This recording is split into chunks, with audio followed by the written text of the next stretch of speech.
Hello and welcome to the news update on VOB TV. I'm Moses Humphrey. The Lagos State Assembly has confirmed 22 out of the 39 cabinet nominees sent to it by Governor Babajide Sanwo-Olu for screening. Speaker of the House, Chief Mudashiru Obasa, said the confirmation followed rigorous and detailed screening of the nominees by an ad hoc committee. He commended the committee for its effectiveness and urged the confirmed nominees to always remember that they are in office to serve the people of the state and not individuals. He also promised that the House will continue to do its best in the interest of the state. Those that were not confirmed by the House include Mrs. Folashade Adefisayo, Professor Akin Abayomi, Mr. Yomi Oluyomi, Mrs. Folashade Ambrose, amongst others.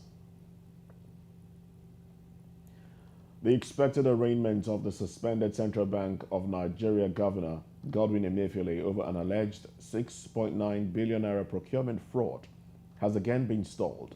The case was first stalled on August 17, following the absence of the second defendant in the case, Saadatu Yaro. She was said to have taken ill and could not make it to court. The presiding judge, Justice Hamza Muazu, adjourned the case till August 23 for the arraignment of the defendants. However, the matter was not listed on the case list of the court. No official explanation was given to journalists on why it was not listed.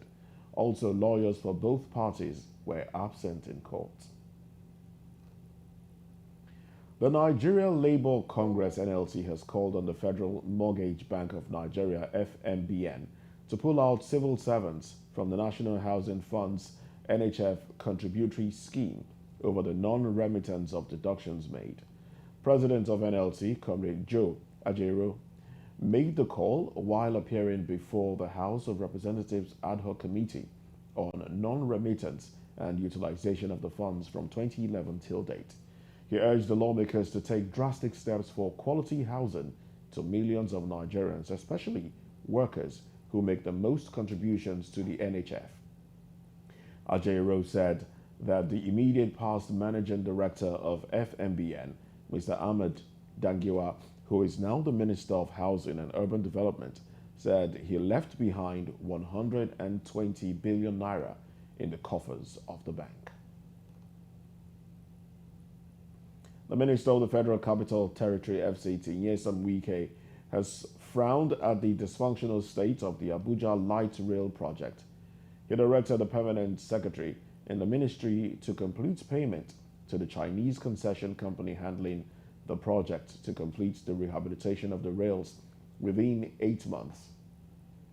Wike gave the ultimatum during an inspection of the Abuja Metro station in Idu and at the airport station on his first assignment, less than 48 hours after the swearing-in of the 45 new ministers.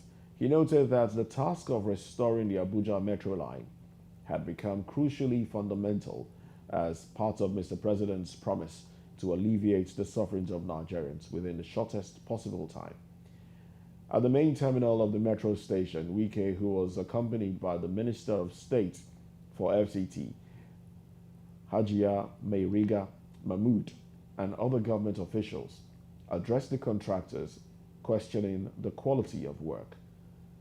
Proceeding during the tour, the FCT minister took the train ride from the metro station through Idu station to the airport station.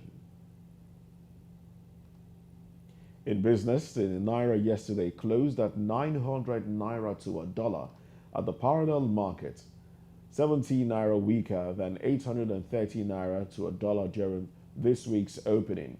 At the investor and exporter I&E window, the official market, the naira closed at 773 naira to a dollar, creating around 123 naira premium between the official and parallel markets.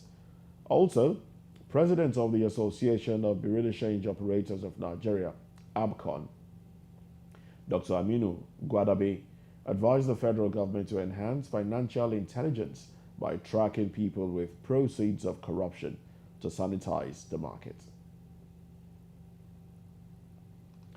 In foreign news, the Indian Space Research Organization, ISRO, Chandrayaan-3 mission successfully pulled off a first yesterday for the space agency when it soft landed on the moon.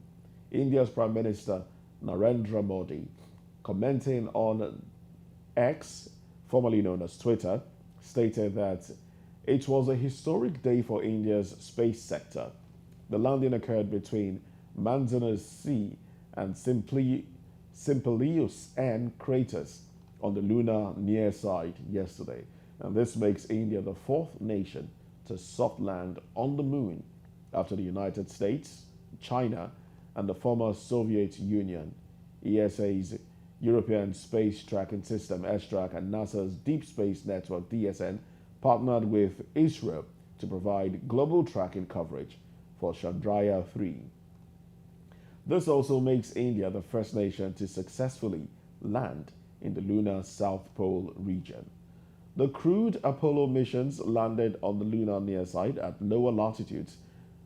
Exploring the polar region of the moon is the new game in lunar exploration, as some permanently shadowed craters at the poles harbor water ice.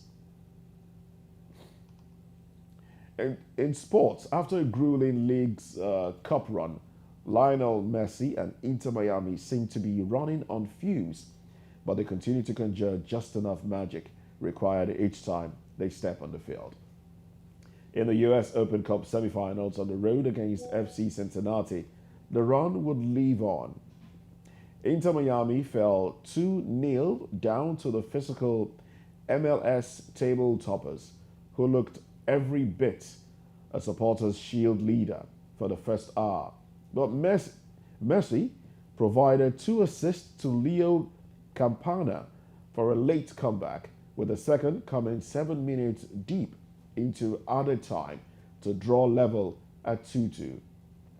Joseph Martinez struck early in extra time on a feed from substitute Benji Cremashi to give Inter Miami the lead, but Yuya Kubo grabbed his own equalizer in the 114th minute to pull FC Cincinnati even in the penalty shootout. Calendar stopped Nick Hagland's effort in the 5th round to set up the win, and Cremashi scored his spot kick to send Inter Miami through to yet another cup final. Now, just days after securing the club's first ever trophy and keep Messi unbeaten in pink. Like Nashville SC before them, FC Cincinnati battered Inter Miami early and often, but they failed to capitalize on a host of chances to put the game away, and that's what haunts them in the end. Well, that's the news update on VOP TV. We would like you to subscribe and engage us on YouTube. It is Voice of the People TV. And on other social media channels, we are at VOP TV Live. I'm Moses Humphrey. Good morning.